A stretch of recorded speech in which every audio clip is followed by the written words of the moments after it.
एक भगिनी के रूप में, एक बहन के रूप में, एक देवी के रूप में, एक महिला के रूप में हमारे बीच में परम श्रद्धेय सुश्री अंकिता तिवारी जी यहाँ उपस्थित हैं। धर्म और संस्कृति की यदि बात करें तो निश्चित तौर पर नर्मदा के किनारे इटारसी के आसपास आपका कहीं जन्म हुआ और पिछले कुछ बहुत लंबे समय से, लेकिन पिछले कुछ वर्षों से यहाँ पर आप पदस्थ हैं। मैं तो सिर्फ यही कहना चाहूंगा आपके शान में कि जिस तरह से आपका यहाँ सम्मान हो रहा है, ये निश्चित तौर पर हमारे लिए स्वाभिमान और बरेली के लिए सम्मान की बात और अभिमान की बात है। आज का दिन हमारे लिए खुशी का दिन है कि आप यहाँ से पदोन्नत होकर जा रहे हैं, लेकिन निश्चित तौर पर उतनी ही हमें तकलीफ है कि हम एक अच्छे अधिकारी को यहाँ से विदा कर रहे हैं। विदाई की बेला हमेशा बहुत कठिन होती है। आत्मीय क्षणों से भरपूर जिस तरह लोग पुष्प गुच्छ लेकर, हार लेकर, उपहार लेकर, व्यवहार लेकर, संस्कार लेकर, आदर लेकर, सम्मान लेकर, सद्भावना लेकर, सामंजस्य लेकर, संस्कृति और संस्कृति के साथ जिस तरह आपका यहाँ सम्मान करने के लिए उपस्थित हैं और निरंतर कतारबद्ध और अनुशासित होकर आ रहे हैं, ये निरंतरता, ये कतारबद्धता और अनुशासन आपकी कार्यशैली को परिलक्षित करता है। आपकी कार्यशैली के बारे में हम सबको एक प्रेरणा देता है और जैसी आपकी कार्यशैली रही है उसी अनुरूप बरेली के इस भव्य मैदान पर भाव भरे वातावरण में भावुक तरीके से जिस तरह से सब लोग आपसे जुड़े हैं,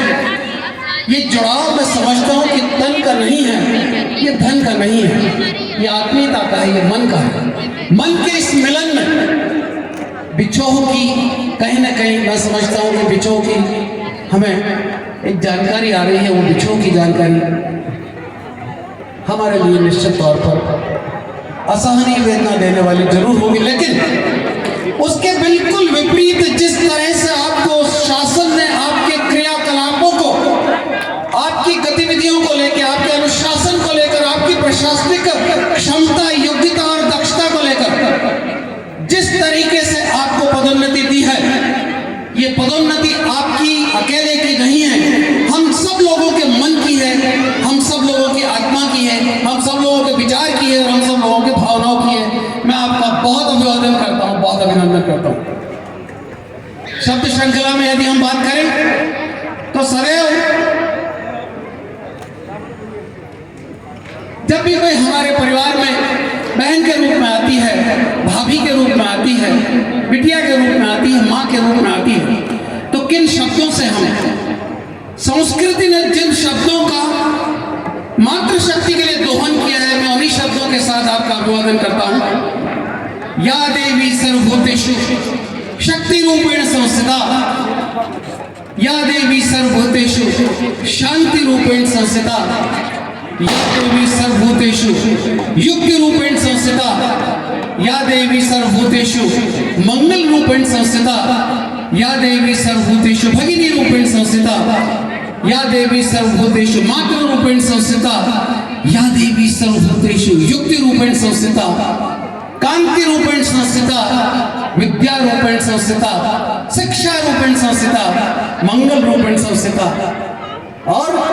कृति रूपेण संस्थिता। नमस्तस्यै नमस्तस्यै नमस्तस्यै नमो नमः। इन शब्दों के साथ मैं बरेली नगर की तरफ से अपने शब्द पुष्प आपके सम्मान में अर्पित करते हुए स्वयं मैं गौरव की अनुभूति कर रहा हूँ। आपका बहुत बहुत अभिवादन, बहुत अभिनंदन। यदि हम बात करें, मानव के पास सिर्फ दो पैर होते हैं और उन्हें द्विपदी कहा जाता है।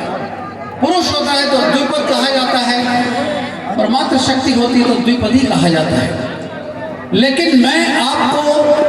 द्विपदी नहीं कहूंगा, मैं आपको त्रिपदी कहूंगा। जो ग्रामीण पृष्ठभूमि से, धर्म और संस्कृति से लोग जुड़े हैं, उनको मालूम है कि त्रिपदी किसे कहा जाता है। सत्य सनातन धर्म की व्याख्या के लिए जब भी कभी हम महाभारत रामायण, श्रीमद् भागवत गीता या कोई भी धर्म ग्रंथ खोलते हैं तो धर्म ग्रंथों को खोलने के बाद जिस जगह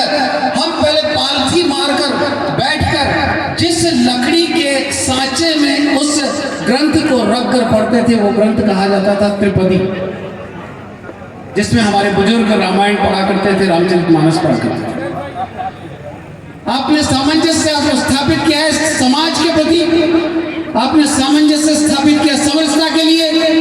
आपने सामंजस्य स्थापित किया है आधिकारिक दायित्व के बीच में। इसलिए मैं आपको त्रिपदी के रूप में कहते हुए अपने आप में गौरव महसूस करता हूं। और जो दायित्व आपके कंधों पर था, जैसे किसी भक्त के आगे त्रिपदी और उसमें रखी हुई श्री रामचरितमानस, और जब वो उसका पाठ करता है वही स्वरूप मुझे यहाँ आपका दिखाई दे रहा है। इस त्रिपदी स्वरूप में आपने जिस तरह से परंपरागत तरीके से कानून के दायरे में धर्म और संस्कृति की रक्षा करते हुए सत्य के मार्ग पर, आदर्श के मार्ग पर जिस तरह उस त्रिपदी का ध्यान रखा और अपने दायित्वों को मानस के रूप में उस पर रखकर जिस तरह आपने उसका पठन पाठन अध्ययन अध्यापन स्वयं किया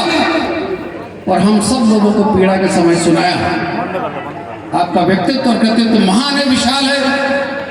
भावात्मक रूप से हम सब जुड़े हुए हैं। कोई कहीं भी रहे, आ रहे हैं, जा रहे हैं, लेकिन जिस तरह की परिस्थितियां हैं वो परिस्थितियां बताती हैं कि आपके कर्म, आपके कृतित्व, आपका कृतित्व निश्चित तौर पर प्रशंसनीय है, अभिनंदनीय है, वंदनीय है, आदरणीय है। एक और मैं आपसे बोलना चाहूंगा, एक चिकित्सक होने के नाते जब कभी कोरोना की बात आई तो जो मिसाइल 10,000 और 20,000 किलोमीटर दूर तक मार करने में नाकामयाब रही, उस वक्त एक बदमाश वायरस जिसको हम कोविड-19 के नाम से जानते हैं, उन परिस्थितियों में भी जो आपने दायित्व निभाया है वो दायित्व अभिनंदनीय है, अनुकरणीय है। सम्मान पाना बहुत मुश्किल कार्य है, 10 करते हैं तो समाज एक कदम चलता है। अपमान पाना बहुत आसान कार्य है, कटाक्ष और आसान होता है, आलोचना उससे भी ज्यादा आसान होती है, चुगली उससे ज्यादा आसान होती है, तो हम जा रहे हैं। और यदि पीठ पीछे खो करने वाली बात करें तो वो उससे भी ज्यादा आसान होती है। सबसे सस्ती खो, उसके बाद चुगली, उसके बाद अपमान, उसके बाद समालोचना, उसके बाद आलोचना, और आलोचना से 10 गुना मुश्किल होता है सम्मान पाना। और सम्मान का सच्चा हकदार होकर इस तरह के भावपूर्ण वातावरण में विदाई के पहले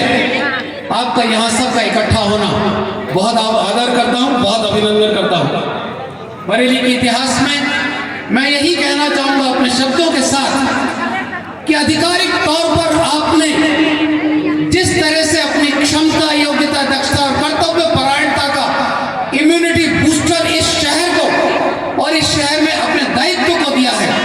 यह इम्यूनिटी बूस्टर निश्चित तौर पर प्रशंसनीय है। और इस इम्यूनिटी बूस्टर का असर बहुत लंबे समय तक रहेगा। मुझे उम्मीद है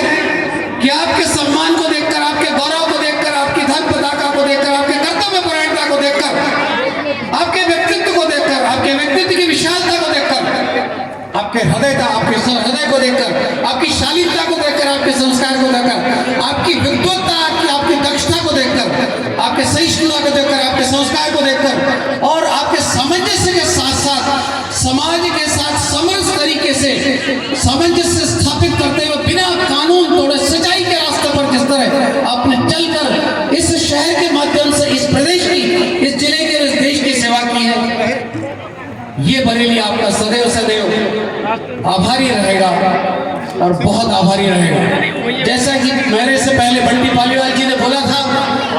कि इस शहर में आप दूसरे अधिकारी हैं। पहले अधिकारी पवन जैन जी थे जो यहाँ पर एक पुलिस अधिकारी के रूप में एसडीओ हुए थे,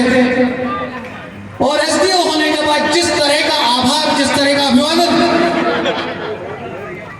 जिस तरह का आभार, जिस तरह का अभिवादन और जिस तरह का विदाई उनका हुआ था, वही दृश्य आज कई वर्षों के बाद यहाँ दिखाई दे रहा है।